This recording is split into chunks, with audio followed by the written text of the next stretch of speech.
Hotep Perunefa, peace and blessed good morning to all.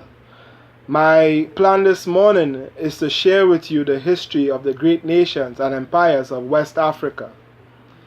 I initially set out to do a video on 3 nations, Ghana, Mali, and Songhai.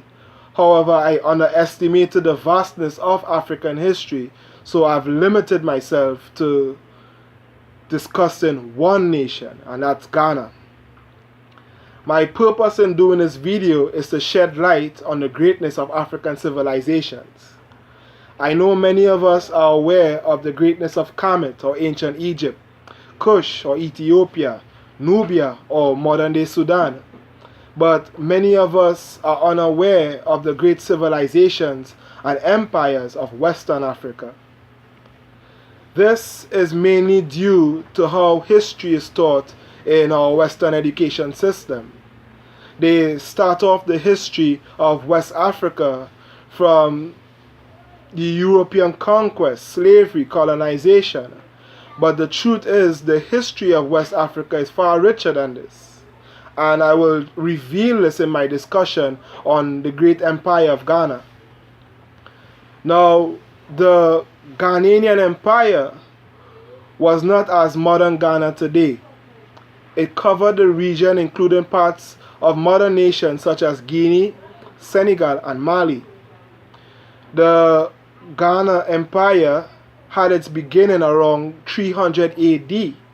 However, its civilization can be dated back beyond the 7th century BC, according to Professor Chancellor Williams in his Destruction of Black Civilization. From 300 AD, Ghana was ruled by the Berbers of North Africa until they were ousted by the Soninka people, which made up of several clans including the Sise, Drame, the Sela, and Kante people. The Soninka people, the Soninka spoke, in fact, the Mande language. In that tongue, the name Ghana meant warrior king. The ruler of Ghana was regarded as a patriarch or father of the Soninka people.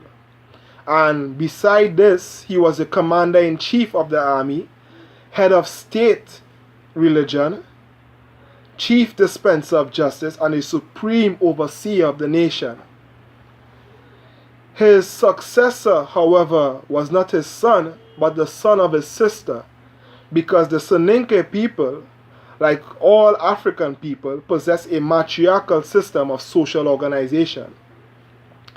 The inhabitants of Ghana enjoyed great prosperity in the 10th and 11th century, at the time when Europe was still in its dark ages. An efficient standing army discouraged invaders and kept peace internally. The rich land and realm of the Ghanaian Empire produced ample of crops like cotton, millet, and others. However, Ghana's chief source of wealth came not from agriculture, but from trade. Ghana laid between salt deposits of the north and major gold deposits of the south, profiting mightily from the exchange of these two valuable resources at that time. The empire, known as the Land of Gold, became great not only because it controlled the greatest source of gold for both Europe and Asia, but because of its mining, iron mining, and iron manufacturing over 1,000 years. Leader in iron, the industry made Ghana a dominant power over less progressive peoples of Western Sudan and the rest of the world at large. Ghana, in its peak, was far greater than the United States of America today. They had a monopoly in iron production, which meant the development of military and sophisticated weapons. The empire was also widely recognized for its pursuits in education. The most famous schools were found in the Kumbi Sela and the Jinena. The world-renowned University of Sankore was at Timbuktu, north of Ghana. This university was the Harvard or Oxford in its day. However, like all great nations and empire, Ghana began to decline as a world superpower around the end of the 13th century. This decline, however, led to the rise of our other great West African empire, the Malian Empire, which I will discuss in another video. So stay tuned, subscribe to my YouTube page for early updates in the next video on Western African civilization.